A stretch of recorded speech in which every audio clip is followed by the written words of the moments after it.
Good afternoon. This is Jim Whitehead, the same guy that was here the other time. Anyway, thank you for being here. And, it's like with every channel, you say, wow, I got to do this different or do that better. And, I stick with my animals.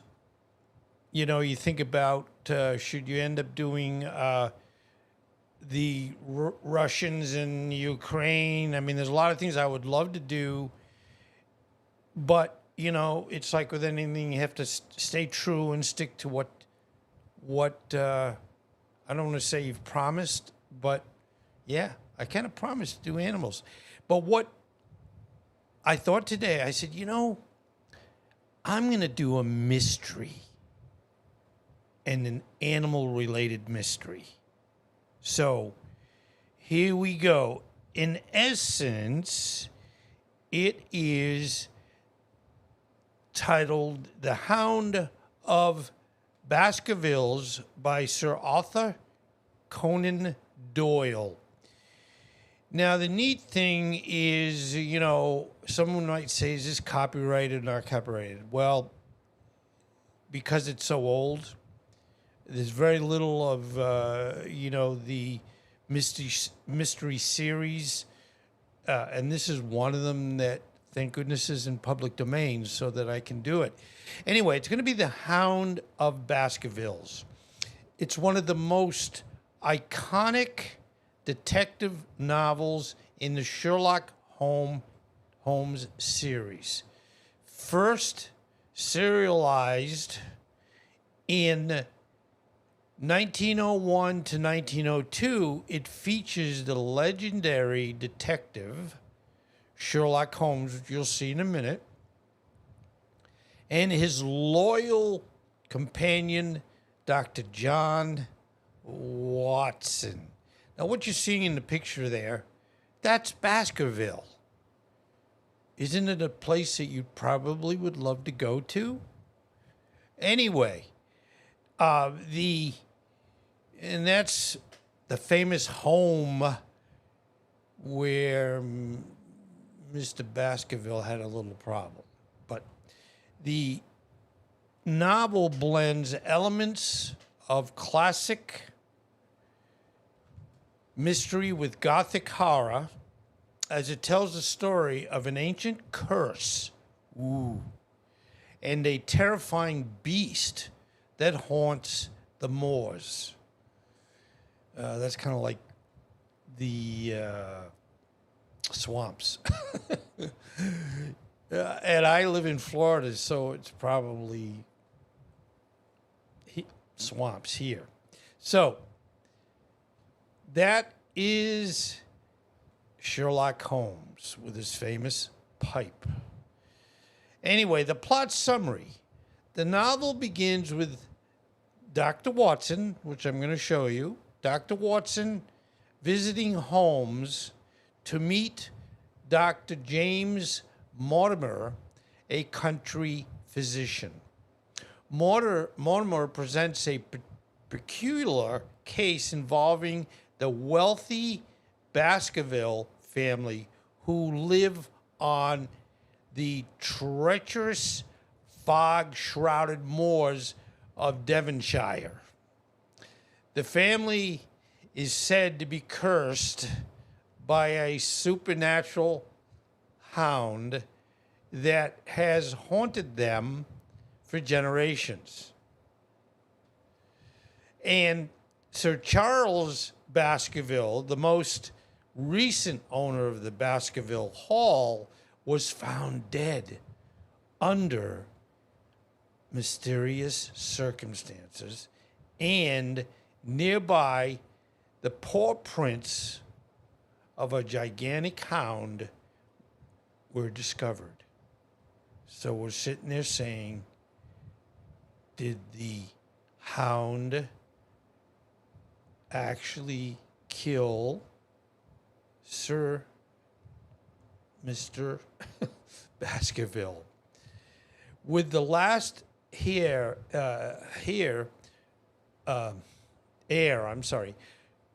Sir Henry Baskerville set to return to Baskerville Hall, and Dr. Mortimer's fears for his life and seeks Holmes' help.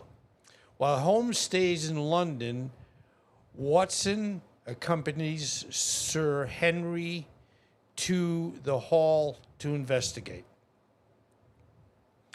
On the moors, they encounter eerie characters and strange events, including the sight of the terrifying. Oh no, here we go. Oh no, it just doesn't work out, especially when it's live. But thank you.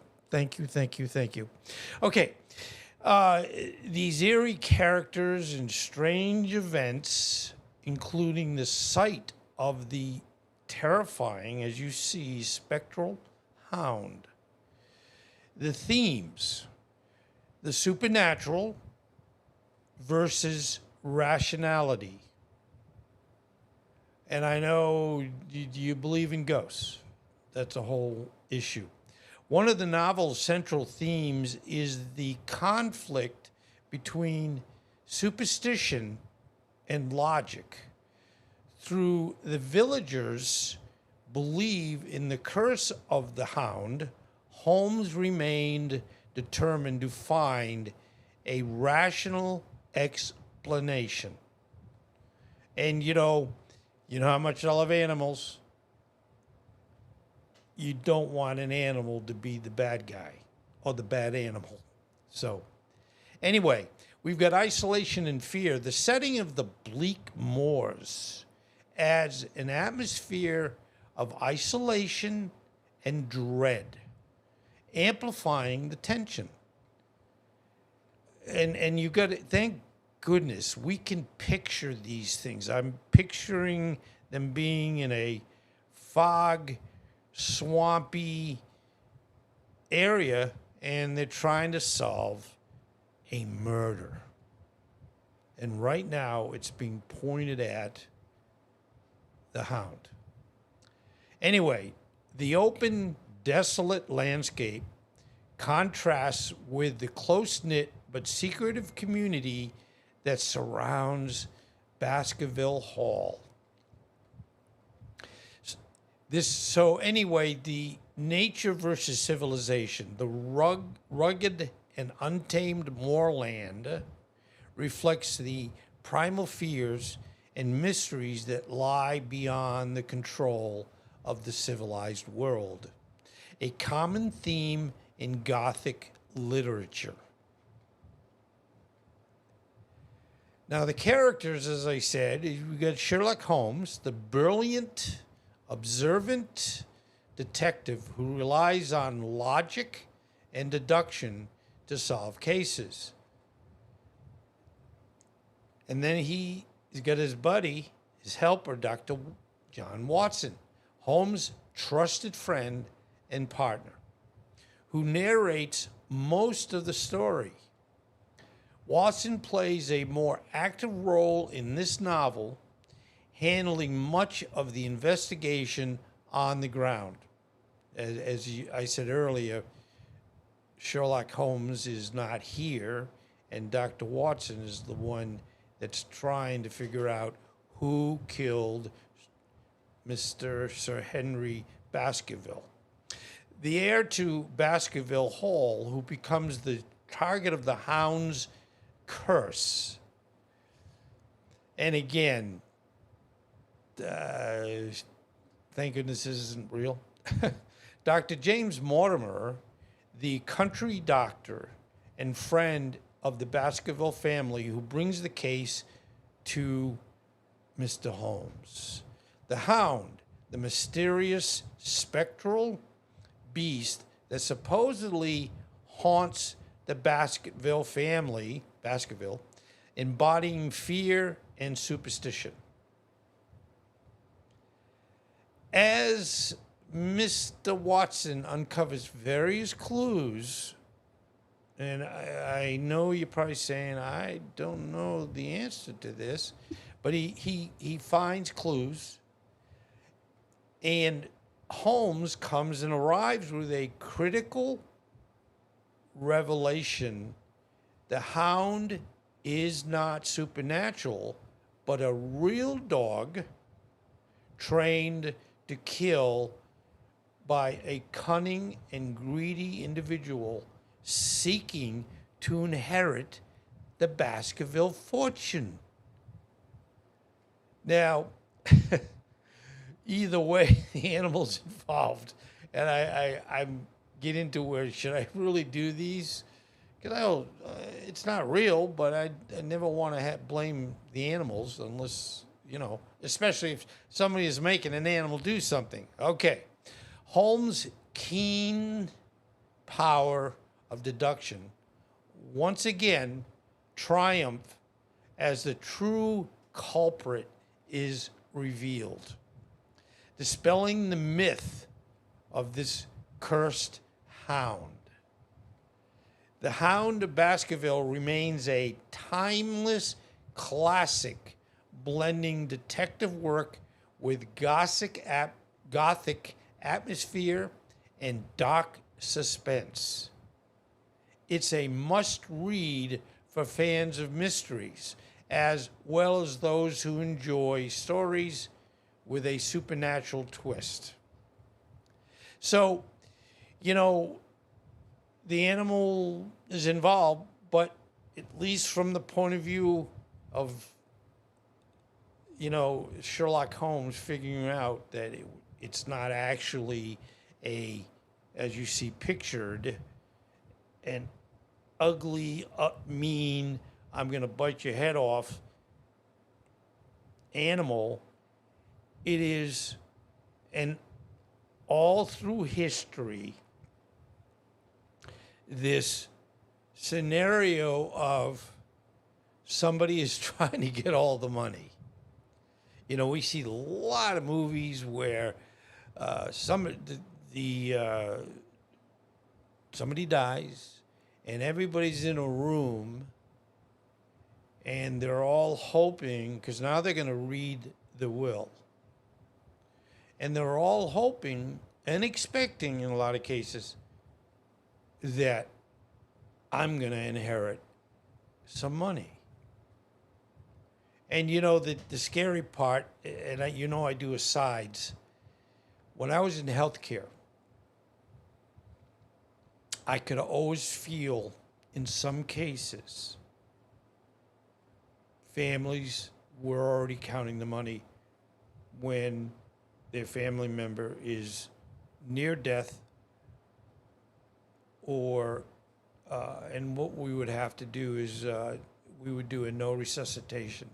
That would mean the person is so ill, sick, and there is unfortunately not going to be where it's going to have a good ending.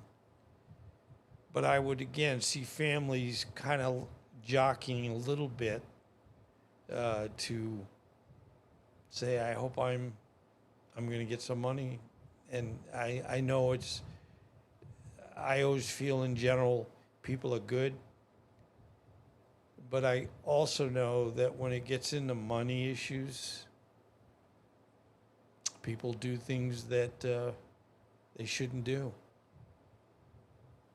And the big theme here, in my feeling here, is you're never going to get away with a crime like this.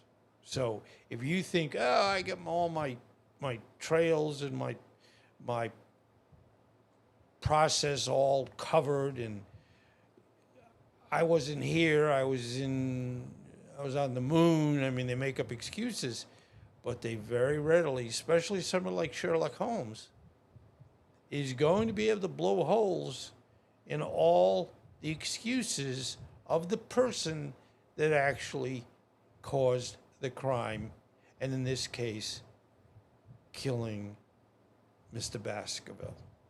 Anyway, new opportunity here. I'm enjoying it, and you're probably saying, but I'm not. You're not enjoying it.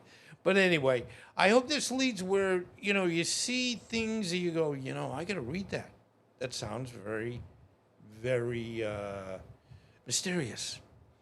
And certainly my presenting it probably really does not do it justice.